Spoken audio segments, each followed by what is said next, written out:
So first video review for this week is for Women in Grey by KD Rye. If you want to check out my review, I have just posted that. So if you're on YouTube, there's a link in the description below, and if you're on Facebook or on my blog, then there's a link within the post. And this is the video review. So Women in Grey by KD Rye. This was very dark, very creepy, but completely and utterly brilliant. It's Hazel's story basically, and she's on this really strange journey as she's navigating a world of existence that she kind of has no control over. And her wife Daphne, she's this brilliant doctor and inventor. She's devised a way to keep Hazel in line. But Hazel's kind of desperate to break free from all that Daphne is doing to her. So she's very scared, she's trapped, and she's desperate for someone to help her. So Hazel really hopes that this new associate at the law firm where she works might be able to help her if she can find a way to communicate with her. So as I say, this is quite creepy and dark and strange, but it was completely unexpected. I didn't know what to think. Into what terms like the story was going to be, and I adored every minute. It was really highly emotional because it was quite unsettling and upsetting to experience what Hazel was being exposed to. She was exposing you as the reader to this really horrible existence, really, that she had, and it was very representative of the world, even where Daphne's control techniques, I hope, are yet not possible, because if they ever are, we got some issues. But I loved how KD took something that simulated control.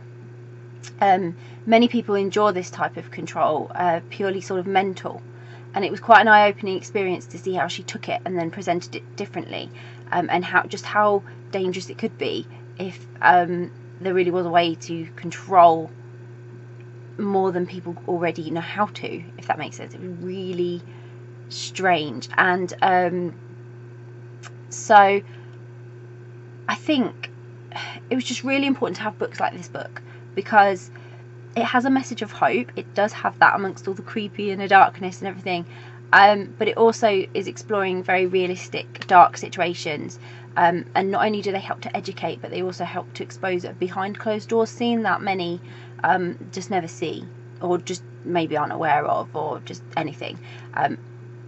So every moment of this story, I just hoped that Hazel would be able to reach someone who could actually, help her, and she really didn't deserve to be treated the way that she was by Daphne.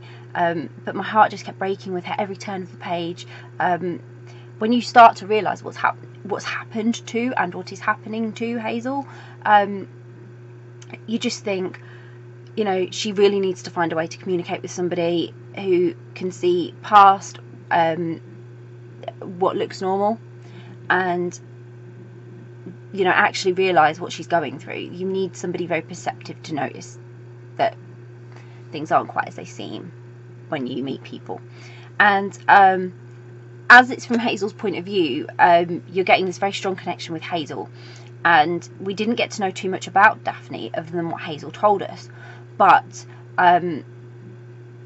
Hazel knew so much. It was very cleverly sort of engineered to give you the intimate look at Daphne as well, and get to know her, and it really was quite the twisted tale in that respect, because at moments I felt twinges of sympathy for Daphne, and then I had to remind myself that it's still not enough to justify what she was doing to Hazel, and who she had become. So the story does deal in what I would call quite dark and heavy themes. Some might find them triggering, but I like how KD's cleverly alluded to a lot without going into the necessary detail, and it's certainly not very graphic in my opinion, so you can read it, but just the idea of the situations might be triggering for some people. So I just found it very cleverly disturbing without depicting scenes in too much detail that I didn't need, because my imagination was going to do it for me, and so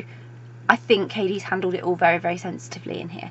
But both characters, they had a twisted perception of reality, that you were questioning them both for a good majority of the book. Like, whether you should actually believe Hazel as well. So I love that element of doubt that's built in, and then just wondering just how badly their traumatic pasts had really impacted them, because they've both been through quite a bit.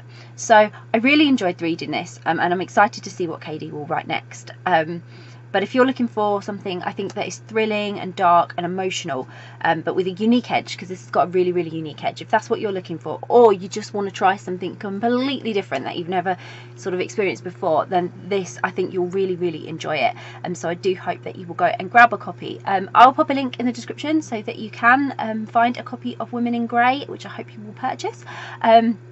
If you do, I'd love to hear your thoughts.